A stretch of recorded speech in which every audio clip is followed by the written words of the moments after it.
Hi, it's me, Tim Dodd, the Everyday Astronaut. Welcome to episode 5 of Spacewalk.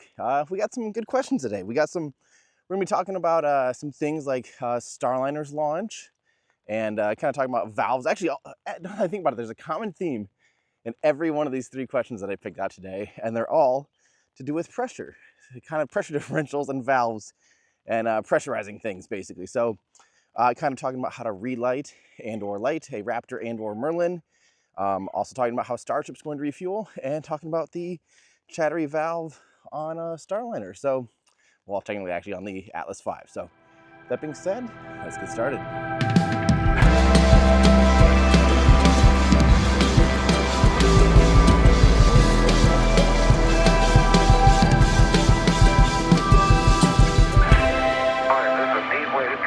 Alrighty, welcome again to episode 5. You might hear some raindrops. It is just a little rainy right now, and I've got our one of our ISS cupola umbrellas. If you haven't seen these, it's just ridiculous. It is the coolest and funniest and most insane thing that we actually made umbrellas that look like you're looking out of the cupola from the ISS. Kind of can't believe that Allie came up with this, and it went from an idea to like a product in like 3 months, and I just can't believe it turned out, and it's awesome, and I've actually used it. It's weird. An umbrella is one of those things, like, I feel like I went 20 years without an umbrella. I just never thought about it. And then since we made these, I've used it like 5 times already. Like, genuinely used it where I'm like, oh, thank God I had an umbrella. It's like, what? How did I go so long without an umbrella? I don't know. Okay, anyway, and also, quick little side note. I know that we're probably 2 weeks now since the last one, and I know we're supposed to be kind of doing these a few times a month. I'm aiming for, once a week or twice a week, but really, they're really supposed to be fillers when we're kind of a long ways away from an upcoming video. And the last 2 weeks has been crazy with, we published 2 videos. If you haven't watched those, you need to. The European tour one I've been talking about forever, and that took a long time because of, all the approvals between 2 companies. Getting approvals and legal approval for, ITAR sensitive things and just intellectual property for one company is pretty hard, but 2 companies is even harder. So that took a while. But we also had an interview with the Polaris Dawn crew, which I absolutely love talking to them, and I learned a ton. Really, really, really like that conversation. So make sure you've checked those out. But, we also tried to get to the Starliner launch. I went to the Starliner launch, got my gear literally ready to go, pull up to our spot in Cape Space Force base at Cape Canaveral Space Force Station, and we were on the causeway about 4 miles, 6-ish kilometers, and literally right when I hit park, they called it a scrub. So yeah, so that was a no-go. I caught my flight home the next day. So yeah, it's been a whirlwind. But let's start off. Why don't we actually start off with that? Speaking of Starliner, this one comes from John Gunning on Patreon, asking, what are your thoughts on ILS buzzing aux relief valve? Does SpaceX use similar valves, and have they had similar issues? And if not, why not? So, okay. So just for those uninitiated, basically, ULA and Boeing and NASA are working on the first crewed launch of Starliner. So first time they're putting humans on board. Really exciting. This is similar to DM2 that happened in 2020 with SpaceX. So it's the first time they're actually getting humans on a new spacecraft for the first time. It's a big, big deal. And, the Starliner is riding on top of the Atlas V, which, as we all know, is it has a perfect track record, basically. It has one, partial failure, barely. It's hard to even call it a partial failure, where the RD-180 actually shut down early, like 4 seconds early. But the RL-10 or the Centaur upper stage was able to, keep it going and still deployed the payload. I think, if I remember right, no, it was still completely optimal, still docked to the station. So that was a Cygnus capsule. I was actually at that launch. That was OA6, I believe, in 20. This is totally off the top of my head, so I hope someone's fact checking me. I think that was in 2016 or 17. I think 16. Because it was Cygnus capsule flew on top of an Atlas because of Antares and SpaceX both having failures of their vehicles in the same year. And Yeah, Atlas came to save the day. Okay, so anyway, let's talk about this. So the Starliner is riding on top of the Atlas V, which this will be its 100th launch. There's only a handful. I don't remember if it's 6 or 7 more. I think there's still 1 more DoD and 6 operational. There might be 7 or 8 more Atlas Vs on the kind of in the stable, so to speak. And that's a limitation on the number of RD-180s. They've not been able to buy RD-180s for a long time due to sanctions, because those are Russian engines. So that's why they switched to the Vulcan. But RD-180 has been, an incredibly reliable rocket, and, very little question in many people's minds about its validity for launching Starliner, right? I mean, it's kind of a no-brainer. This thing is super reliable. Now, what they're doing a traditional loading process where they're getting the crew on board after the fuel up process has already been started and in a stable state. So what a stable state really means is that you're not flowing propellant, you're not actively changing pressure, right? Like it's once liquid cryogenics are on board, yes, there's going to be some boil off, but that's more or less a fairly passive thing. We're just kind of goes through a valve and vents out. That's not a big deal. That's normal. But what we don't want is to be changing the state of the vehicle. So increasing or decreasing pressures massively. You don't want to be flowing propellant and topping off the rocket while people are right next to it, basically. So, that's the deal. So with the Atlas V, it has 3 different propellants on board. Well, and 4 if you include the solid rocket propellant. But really, it has liquid oxygen. It has kerosene or RP1 on the core with the RD-180. And the upper stage is hydrogen, hydrolox. So liquid oxygen and liquid hydrogen on the Centaur upper stage. And so they load all the propellant on board the liquid rocket. Of course, the solid rockets have been loaded for months at this point. So that's obvious. That's just inherent.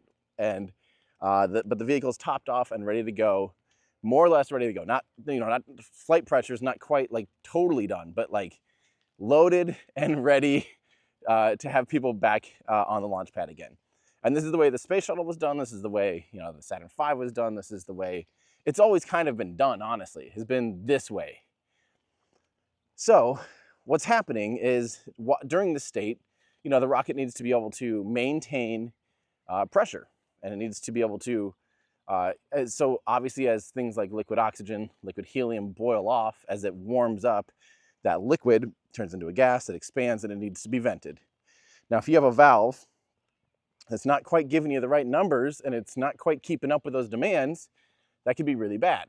And that's basically what was happening. Is they were trying to get keep the oxygen in a certain range, is my understanding. The oxygen tank on the Centaur. And it was just kind of giving them a little bit of futz. And normally what they do is they'd cycle the valve, do a few things, and just kind of, that's how you unseize these types of things. It's just kind of by playing with them, honestly, just getting some motion in the valve and hoping that clears it up.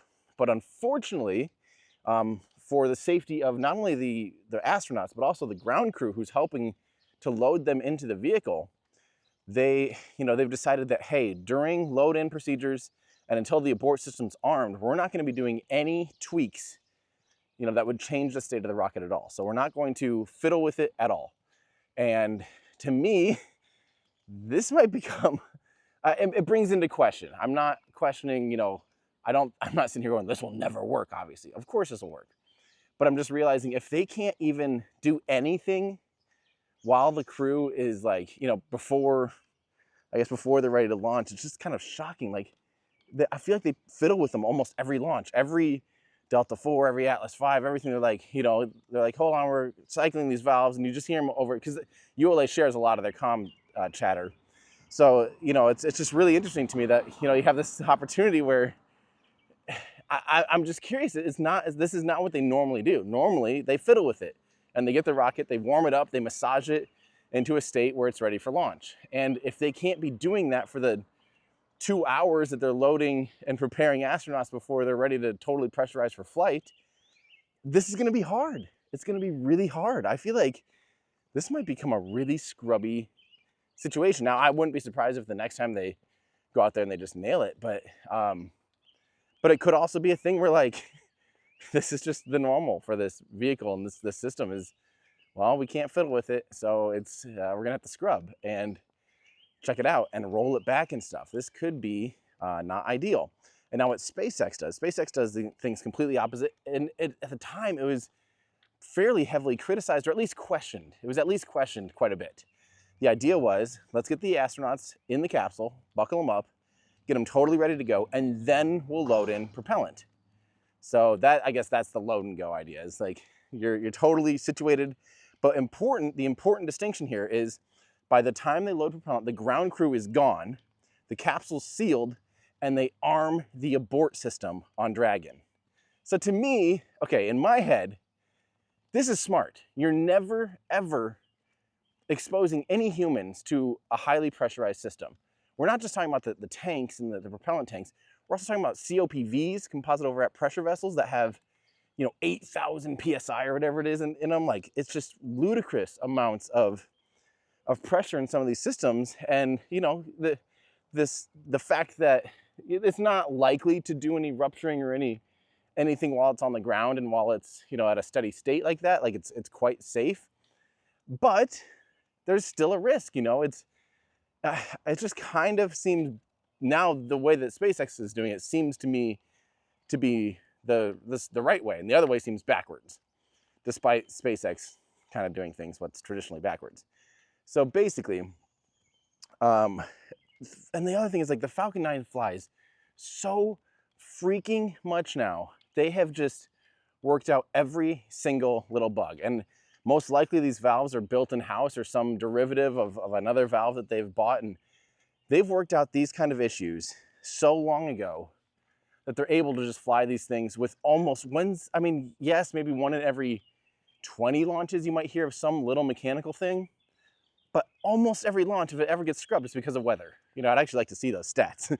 Scrubbed because of weather, scrubbed because of mechanics, and compare it to the Atlas V and the Delta IV. I feel like it'd probably be a rough guess, would be something like a 10 times less mechanical scrubs in the last 2 years than what ULA's record would be for that in the same time frame. So anyway, yeah, the weird thing that cropped up from this is that ULA kind of said, like, we don't actually know how many times these valves have cycled. They don't keep that data, and the valves are good for X amount of time, but they've also never tested them to failure. And like, that just seems like why haven't you? Why don't you know these exact limits, and why aren't you counting these things instead of just estimates? And they can figure it out kind of afterwards. Like, that's what they're reviewing now, is they're trying to figure out kind of how many times did this valve cycle, as opposed to like a system that can keep kind of a running count. I don't know how this works. I don't know if this is a normal thing. I don't know if SpaceX does it differently, but it just seems like that'd be one of those things with we have modern computers, like keeping track of a log of how many times a valve is cycled and what its position is literally, 1,000 times a second, like on even 10,000 valves or something. Really, in the grand scheme of things, is, yes, it's a lot of data, but it's like not too much data. I mean, geez, we can shoot 17K raw video at 120 frames a second. Like, that's a lot of data. That's a lot of data. But yeah, so that's kind of my mini rant there about the state of that. And so, I guess we'll see if replacing this valve, I'm just hoping they're not playing a game of, hitting the groundhog as its head pokes up out of the hole, where it's like you squash one bug and another one pops up. But hopefully, it is ULA. They know how to launch rockets, and this is a highly, highly reliable rocket. So I'm sure they'll get it figured out, and I'm sure that Butch and Sonny will get their ride here relatively soon. Let's hope for that. Of course, let's hope for their safety and for a successful test flight, because if it's not successful, then it's bad news for everybody. Okay, so speaking of pressure, here's another one from Steve Ehrman on Patreon. Thank you so much for your support. And that last one, I don't remember. Yeah, John was also on Patreon. Actually, dang it.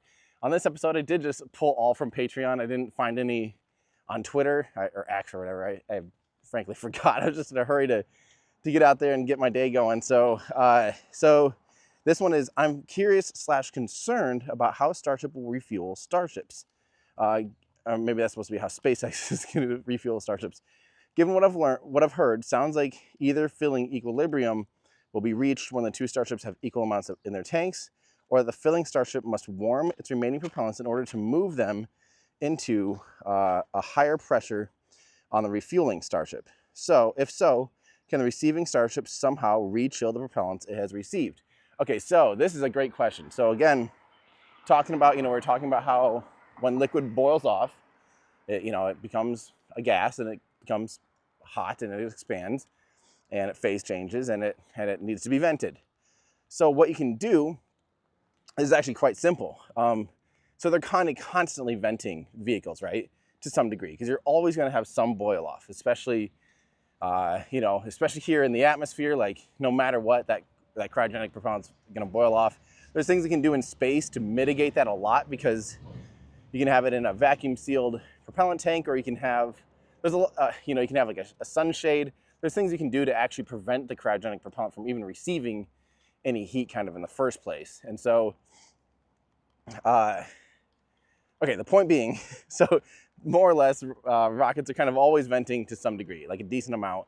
And, it's not like they have to keep it at precisely 6.33124 bar. And they're just, like having this valve cycle. They're basically keeping it within a region. Once it gets to, I'm making up numbers, 6.5 will vent down to 6.2 or whatever, right? There's some region. And so they're doing that. Now, all you have to do to have propellant flow from one tank to another is have higher pressure on one side than the other. And this can be a fairly modest differential. Obviously, the bigger the differential, the more potential, the higher flow you could potentially have and all of these other things. But, the crazy thing is all you have to do is just let one get up to a higher pressure. You slightly vent a little bit more in the receiving starship, lowering its pressure, and then the pressure is just going to fly from high to low. And you can literally do that all the way through. And you might lose some to boil off. There's going to be some inherent losses without using some kind of pump or something. But it's actually a small amount. The amount that boils off, gas expands on oxygen roughly 1,000 times. If I remember it, I think it's 1,017, but that might be wrong. It's roughly 1,000 times its volume. So if you go from a liquid oxygen molecule and it phase changes into gas, boom, it expands 1,000 times in volume. Think about like popcorn expanding, from a little seed into a big fluffy thing. Only do that 1,000 times per, that's insane. So, it doesn't take much to provide this pressure, in the grand scheme of things. It's not like, you boil off and change, or let's say you're trying to increase to 1 extra bar, and you have to or decrease. There has to be a 1 bar differential. Let's say you're going to decrease one tank by 0.5 bar and increase the other one by 0.5 bar, and you're going to have a 1 bar differential. Sorry, that's 14.7 psi for those of you that don't use bar, but 1 bar is 1 atmosphere. So we're at sea level experiencing about 1 bar of atmosphere. So 14.7 psi. So say you have to vent out, half a bar. That's actually a minuscule amount of propellant, because it's basically, all the volume of the liquid oxygen or liquid methane or whatever propellant you have. And then just as it expands, that little tiny bit of liquid becomes a huge amount of gas, and it needs to be vented anyways, typically. So eventually, at least. So that's Starship refueling. Now, surprisingly, IFT-3, the third flight of Starship, full stack, NASA basically confirmed saying, hey, that test was successful. And that is confirmed. That's shocking to me, considering the vehicle was spinning more or less out of control, that they did not. I thought the centrifugal forces, in that spin could have been really bad and could have prevented a successful propellant transfer. But come to find out, it seems like all things went well and they got the data they needed to consider it a successful demonstration. So yeah, I thought that was a cool little fact that we learned recently. And yeah, it's kind of done raining. I'm putting the umbrella down. So that brings us to our final question. This one, again, comes from Patreon. Next week, I'll get some non-Patreon ones, I promise. I don't know why I just grabbed these. Okay, so this is from Gregory Cole, and it's amended by Thomas Kelly, and then again to Gregory Cole. But here, I'm just going to fix the question from the get-go. Where is the TEA-TEB stored to relight Merlin engines, Gregory originally said Raptor, for the boost back burn, and how is it injected into the combustion chamber? So, Merlin engines on the Falcon 9, does a relight. It actually always lights its engines using TEA-TEB. TEA-TEB is a pyrophoric fluid that is stored in tanks, or at least on the ground, it's actually stored in ground tanks, so they don't have to carry those tanks with them for lighting all 9, or I guess for Falcon Heavy, 27 engines on the ground. The TEA-TEB bottles are, so pyrophoric also, by the way, means that when it comes in contact with oxygen, it will combust. So it's pyrophoric, but that means it's hypergolic reaction with oxygen. But pyrophoric specifically means that it will spontaneously combust when it comes in contact with oxygen. So during this startup process of the Merlin, I don't know the exact sequence here, but basically you start the pumps. So you get the pumps spinning by injecting helium or nitrogen. I don't know which one, I don't remember which one spin starts Merlin, but we'll say helium because it's higher performing than the nitrogen. But you inject, you have a COPV, a bottle of really highly compressed helium, right? You open a valve and you let it flow through the turbine of the turbo pump, which gets the pump spinning, right?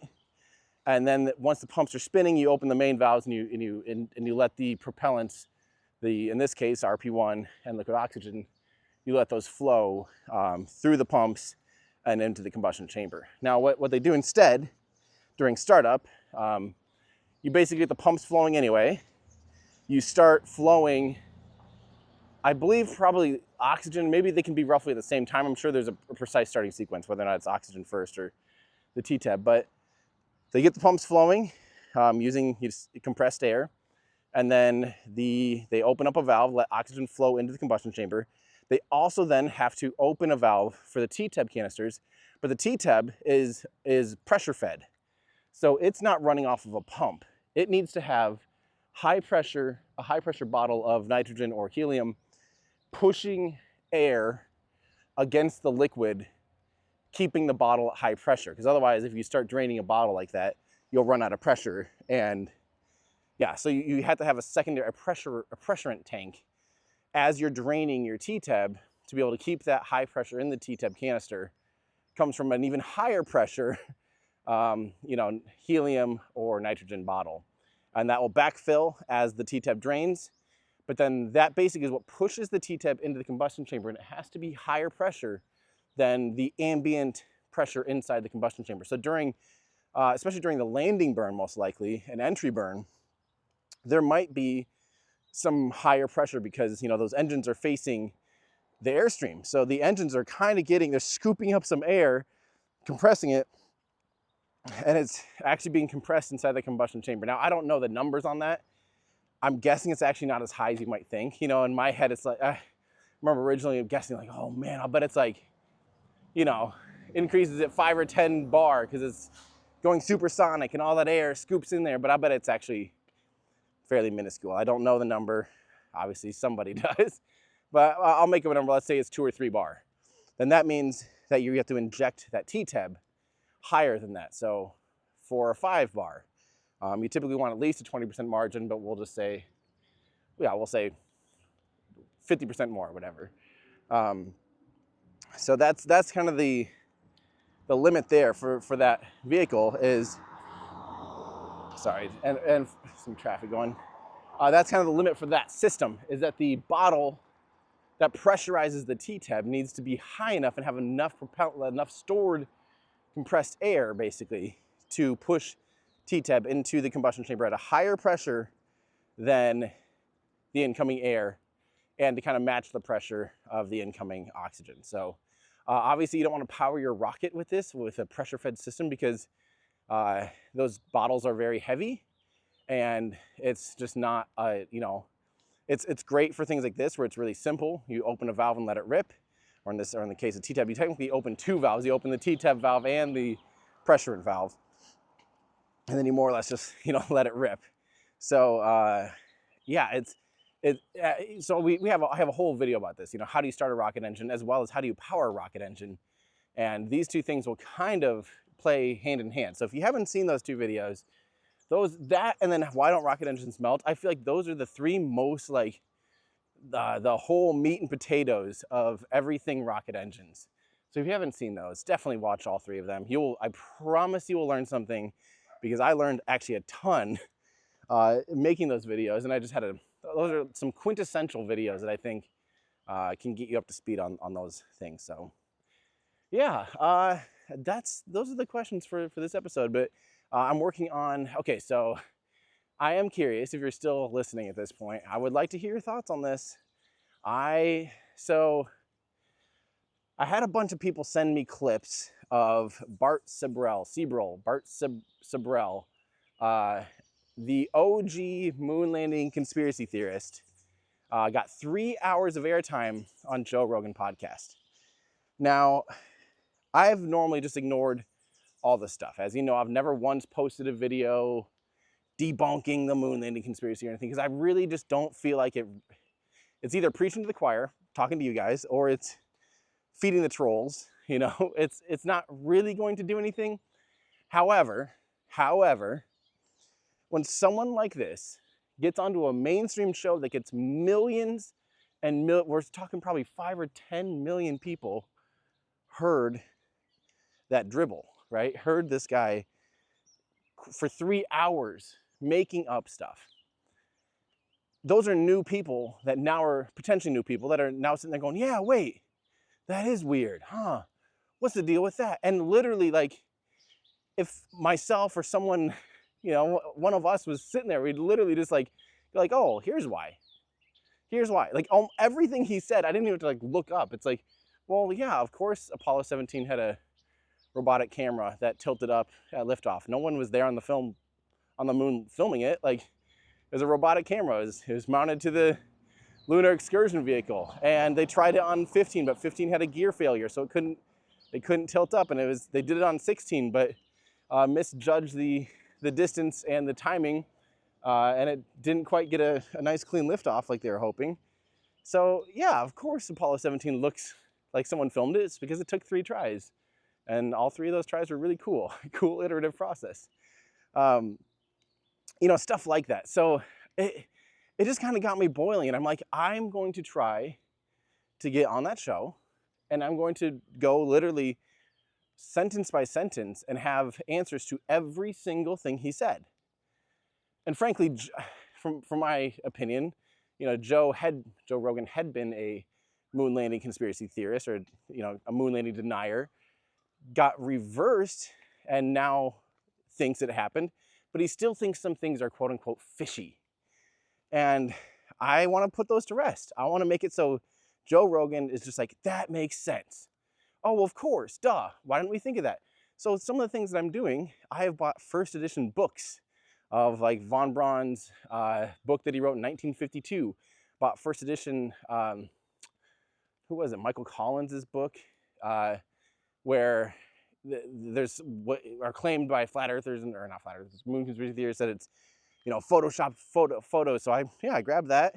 I'm going to take those with me, and I'm going to bring the ultimate fight, but in the most friendly, least condescending way, just to simply answer questions. I really think that is the best way to, again, we're not looking to change Bart Sibrel's mind. His mind won't be changed. My mind also won't be changed by anything he says. That's fine. That's not the point of this. The point is for the millions of people that heard stuff and didn't get answers to those questions. I'm going to provide an extensive resource. I'm already on page 13. Just at least going over the biggest claims first. And depending on how, you know, if there's a ton more questions and people are like, whoa, this guy couldn't even answer this or whatever, it's like, okay, fine. I'll live stream myself even, or better yet, go on Joe Rogan and literally either debate the guy face to face, or, you know, at least just kind of have all the things that he talked about and just go fact for fact. So that's what I'm working on right now. It's funny because I have like, I've had too many videos in the queue lately that kind of just get pushed around. So we've got 3 videos in the making right now. We've got why don't you use jet engines on rockets.